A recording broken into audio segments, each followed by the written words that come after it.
Agis comme quelqu'un qui a déjà gagné. Cesse de marcher dans la vie comme un mendiant, demandant des occasions. Marche avec prestance, décide comme si l'abondance était ton point de départ. Avance à chaque pas comme si la victoire était déjà ta compagne de voyage. Réfléchis avec moi. Si tu avais la conviction absolue que rien ne peut échouer, comment agirais-tu aujourd'hui? Quel choix ferais-tu sans hésiter? Quel risque aurais-tu le courage d'embrasser? Voilà le point. Quand tu agis comme quelqu'un qui a déjà atteint son but, ton esprit change de fréquence. Tu quittes le territoire du manque et tu commences à vivre dans le territoire de la confiance où les portes s'ouvrent, les chemins apparaissent et les opportunités semblent graviter dans ta direction. Celui qui vit dans le manque multiplie le manque. Mais celui qui agit comme s'il avait déjà créé du mouvement, attire de l'énergie et construit des résultats concrets. Parce que l'action est le premier saut de l'abondance. Et c'est exactement de cela qu'il s'agit dans cette vidéo. Agir avant d'attendre, assumer avant de posséder, marcher comme quelqu'un qui est déjà maître de la route. Parce que ta mentalité est la clé qui dessine ta réalité. Alors fais dès maintenant ta première action de transformation. Écris dans les commentaires. Aujourd'hui, je commence à agir. Je suis stoïcien. Surtout si tu ne commandes jamais. Car c'est dans ce geste que tu détruis le premier mur. Celui de l'inertie. Sans action, il n'y a pas de changement. Et avant que nous commencions, je te demande seulement 2 choses. Abonne-toi à la chaîne et laisse ton like. Maintenant commençons. Leçon 1. Entre dans la vie comme si tu avais déjà la force d'un géant. Tout ce que tu répètes, tu le renforces. Et cela vaut autant pour tes comportements que pour tes pensées. Chaque fois que tu agis comme si tu étais petit, chaque fois que tu te dis « ce n'est pas pour moi », ça va mal tourner. Ton cerveau apprend à confirmer cette histoire. Il comprend que c'est le chemin principal. Et il commence à ouvrir cette piste de plus en plus. Mais lorsque tu choisis d'agir comme si tu avais déjà confiance, comme si tu étais déjà capable, tu crées une autre route à l'intérieur de toi. Ce n'est pas seulement une métaphore. Ton cerveau possède un système appelé système réticulaire activateur ascendant, qui fonctionne comme un filtre naturel de l'attention. Et ce filtre travaille en faveur de ce que tu répètes. Là où tu te concentres, il renforce. Ce que tu crois, il le confirme. Et Henry Ford l'a résumé de manière brillante. Si tu penses que tu peux ou que tu ne peux pas, dans les 2 cas, tu as raison. Vois-le dans la pratique. 2 personnes sont appelées à donner une formation devant un public inconnu. La première passe la journée à nourrir des pensées de peur. Je vais avoir un trou de mémoire. Je vais tout rater.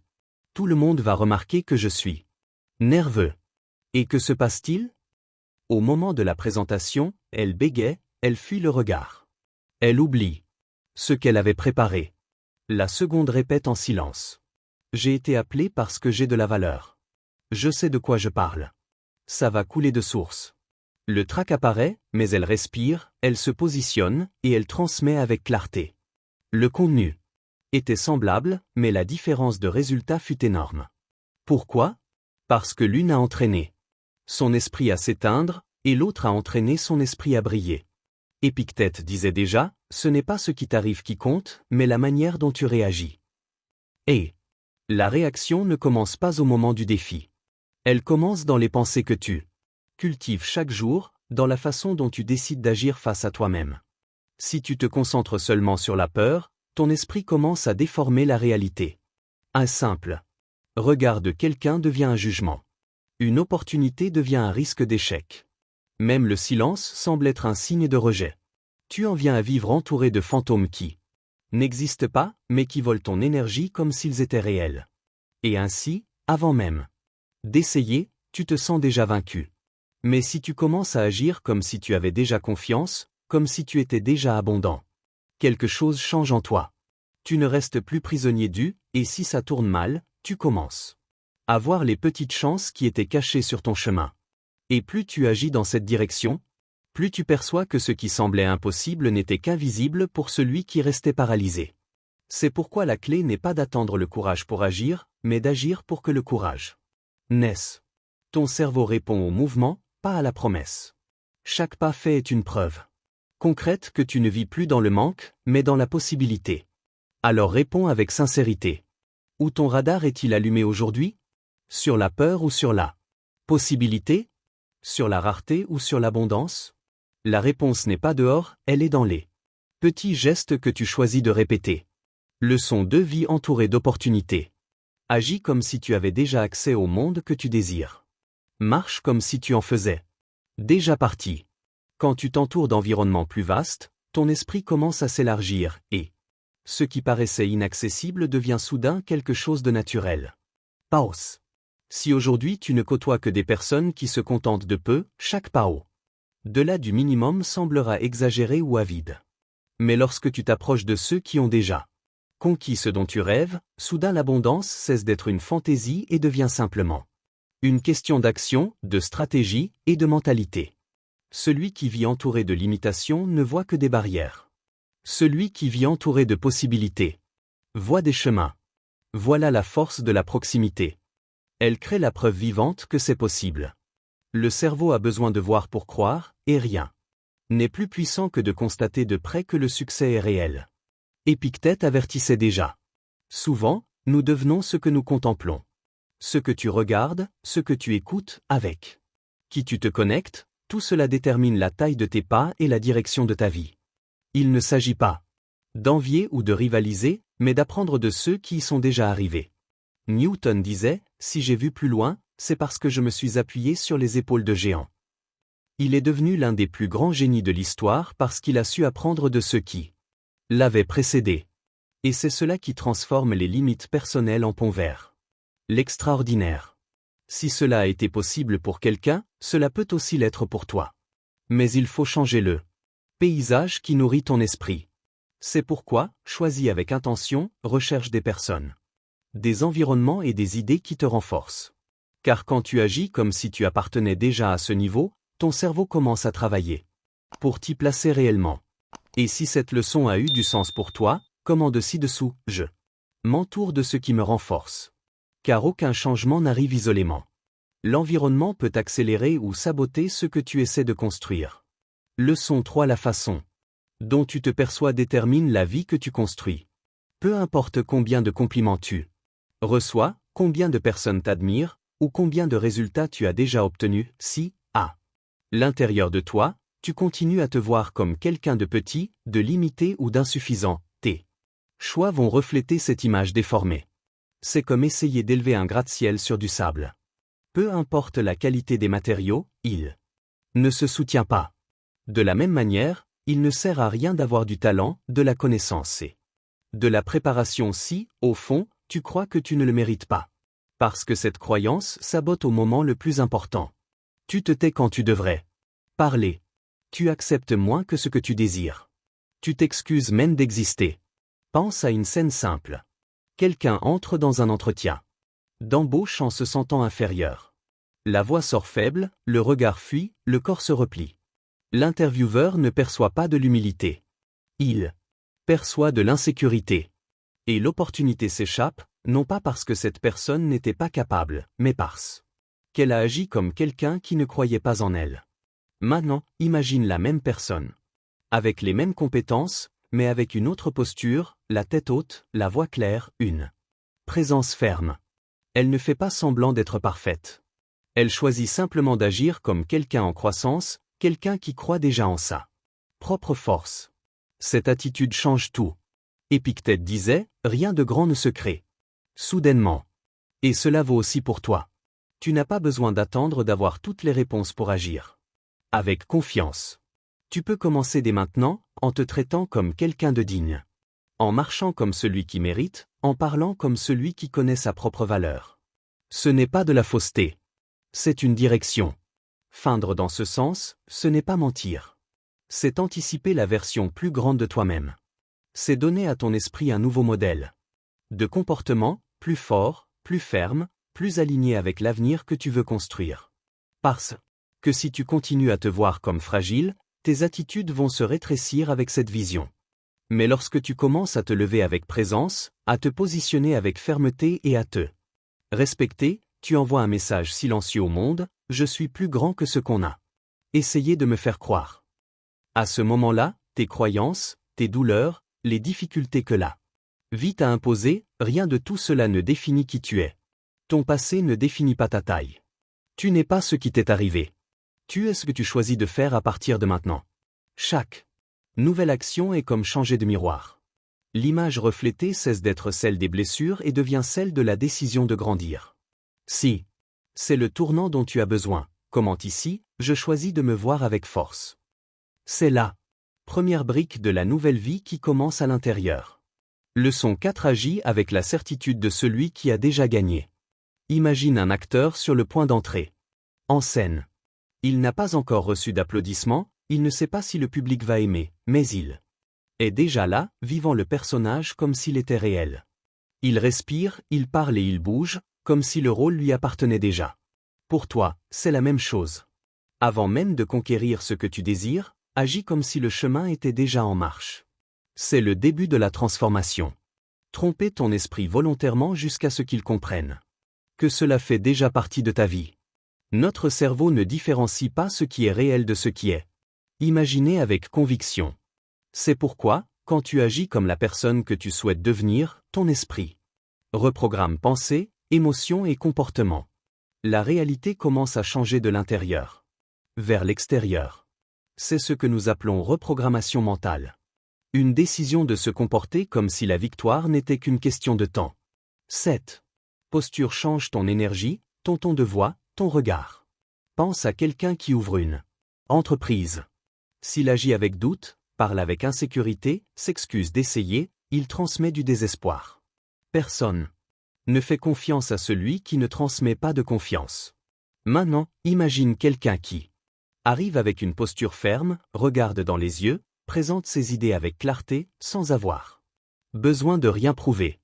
Même sans résultats immédiats, cette attitude inspire le respect, éveille la curiosité et attire des portes qui étaient fermées.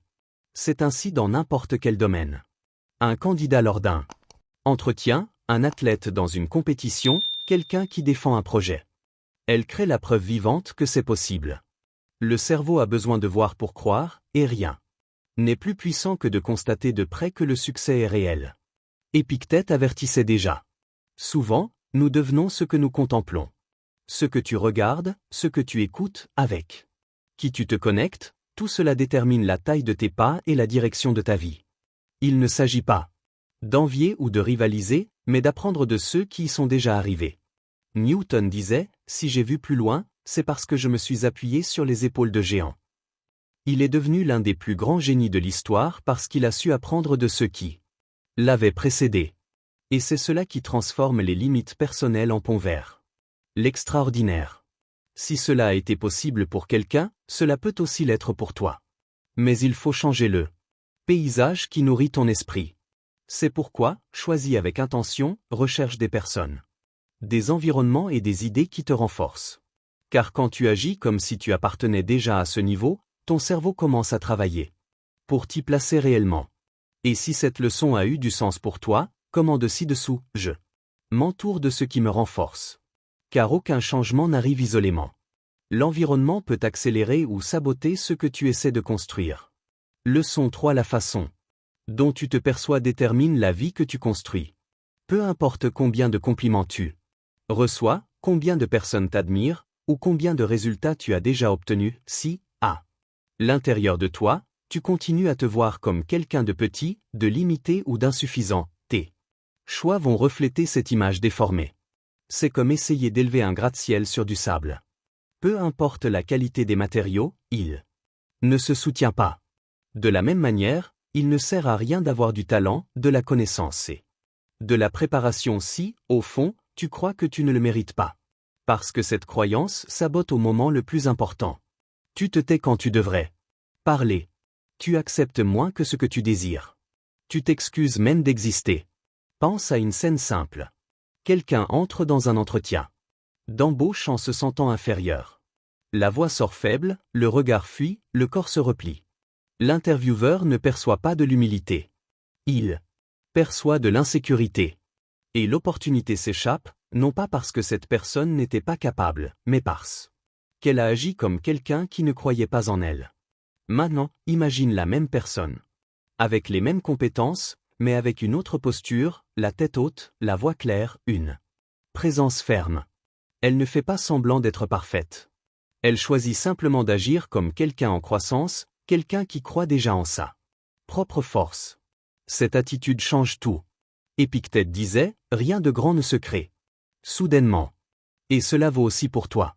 Tu n'as pas besoin d'attendre d'avoir toutes les réponses pour agir. Avec confiance. Tu peux commencer dès maintenant, en te traitant comme quelqu'un de digne. En marchant comme celui qui mérite, en parlant comme celui qui connaît sa propre valeur. Ce n'est pas de la fausseté. C'est une direction. Feindre dans ce sens, ce n'est pas mentir. C'est anticiper la version plus grande de toi-même.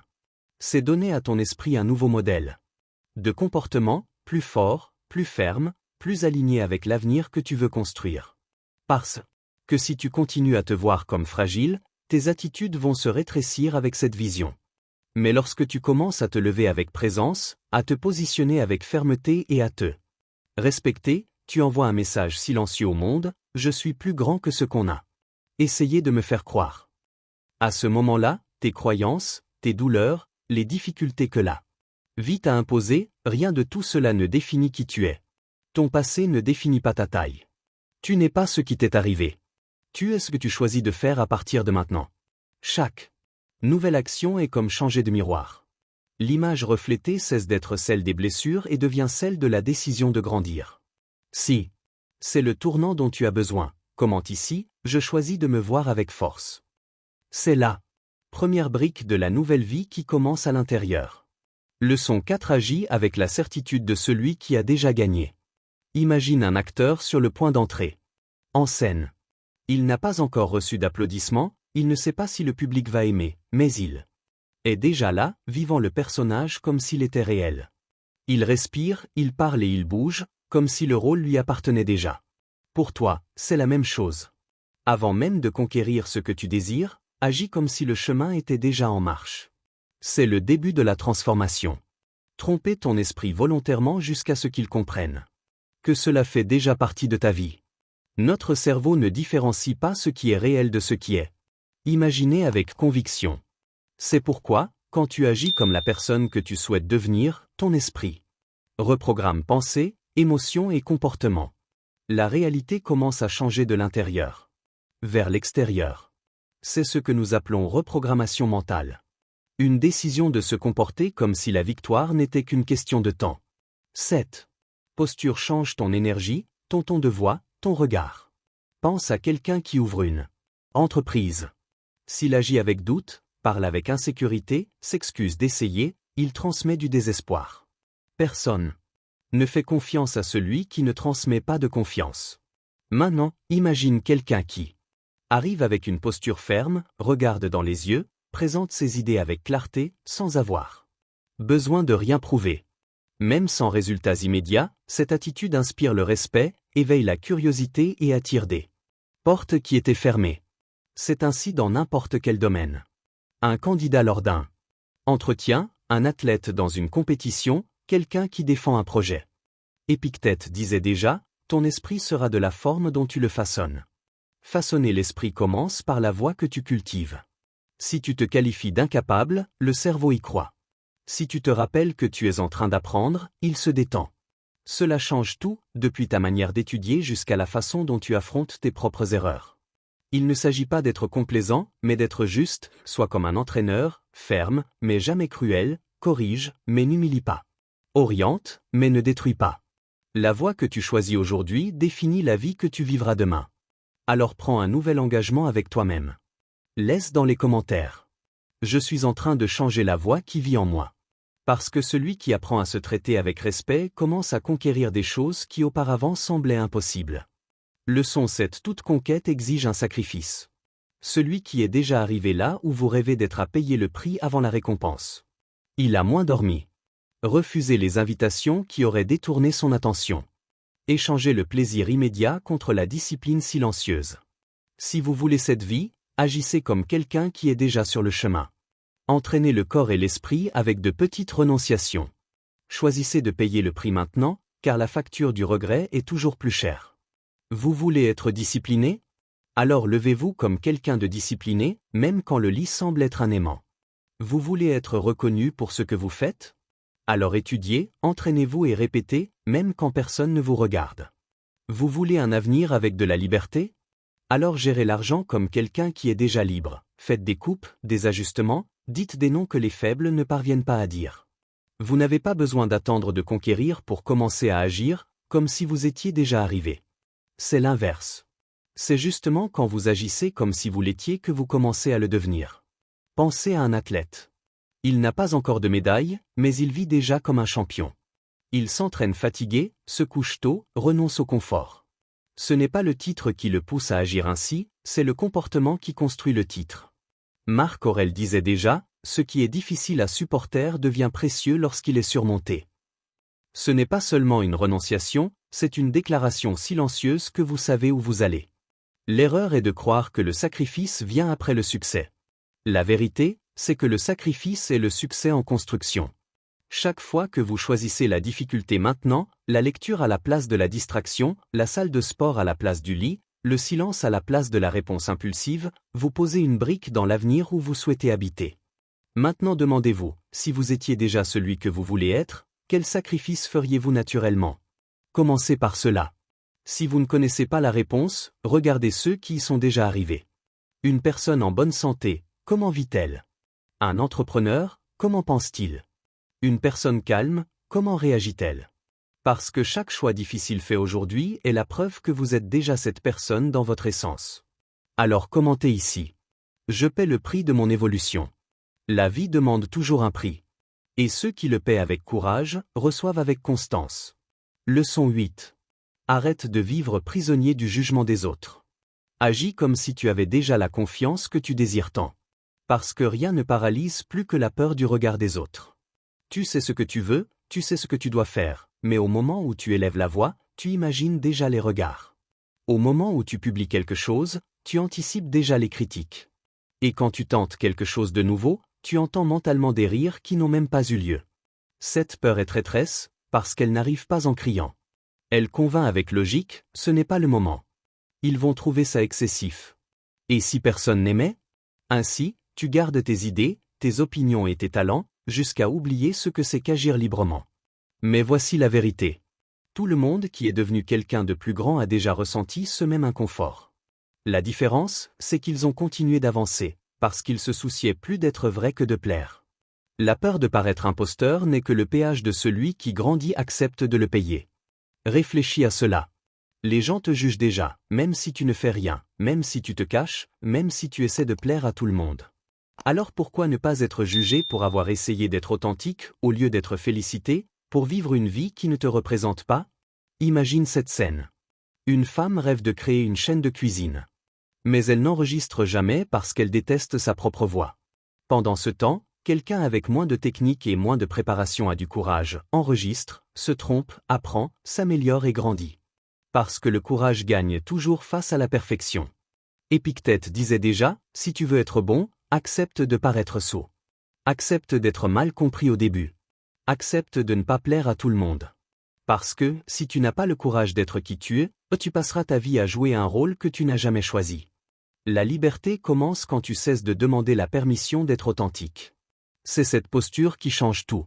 Tes décisions, ton estime de toi et tes relations.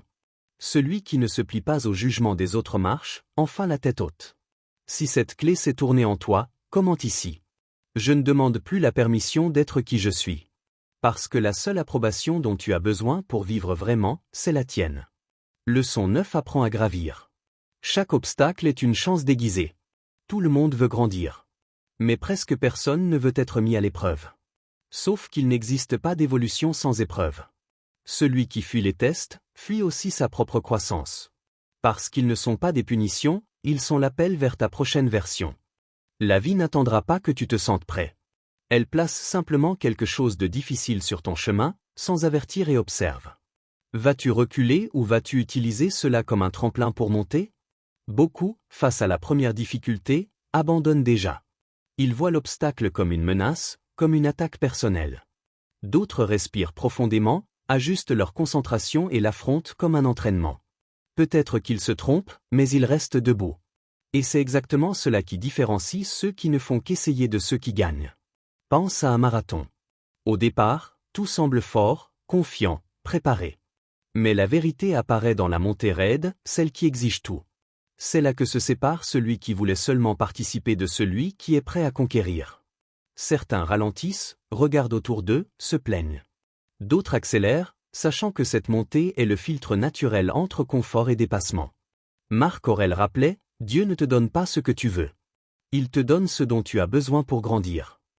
Et ce dont tu as besoin, bien souvent, c'est justement ce qui t'arrache le plus de ta zone de contrôle. La critique dure, le plan qui échoue, la douleur qui expose tes limites. La vie n'est pas contre toi. Elle est en train de te forger. L'obstacle n'est pas l'ennemi, c'est le maître. Ce qui bloque, ce n'est pas la pierre sur le chemin, mais la manière dont tu la regardes.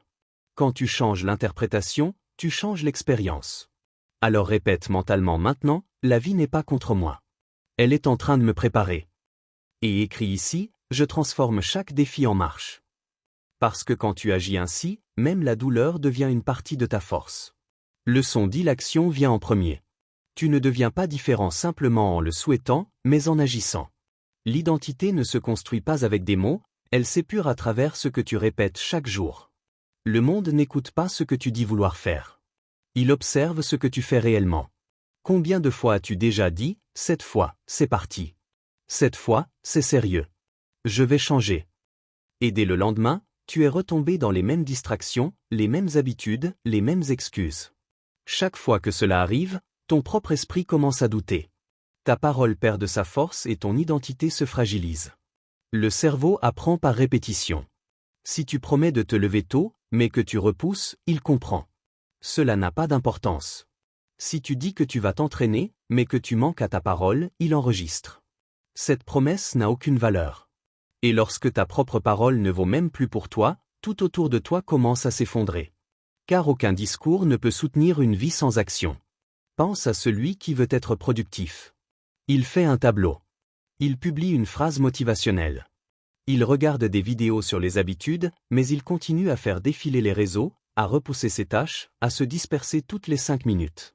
L'intention existe peut-être, mais l'action révèle une autre vérité. Épictète l'avait déjà dit.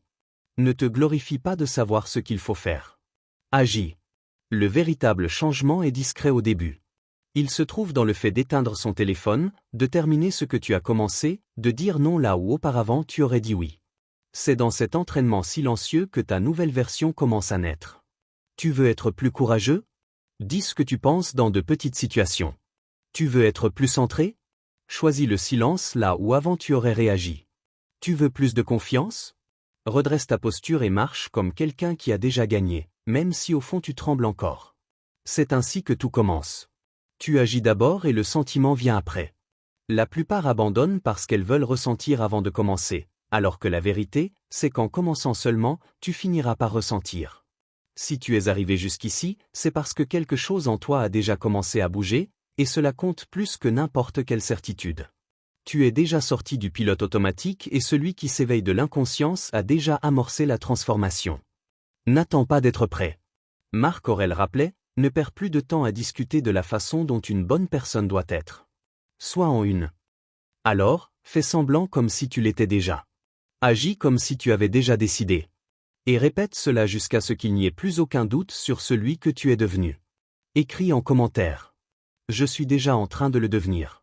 Car le monde ne répond pas à ce que tu promets. Il répond à ce que tu prouves avec courage. Merci d'être arrivé jusqu'ici. Si cette vidéo t'a aidé à voir les choses sous un autre angle, je t'invite à t'abonner à la chaîne. Ici, nous avançons ensemble en cherchant plus de clarté, en cultivant la sagesse et en fortifiant notre esprit.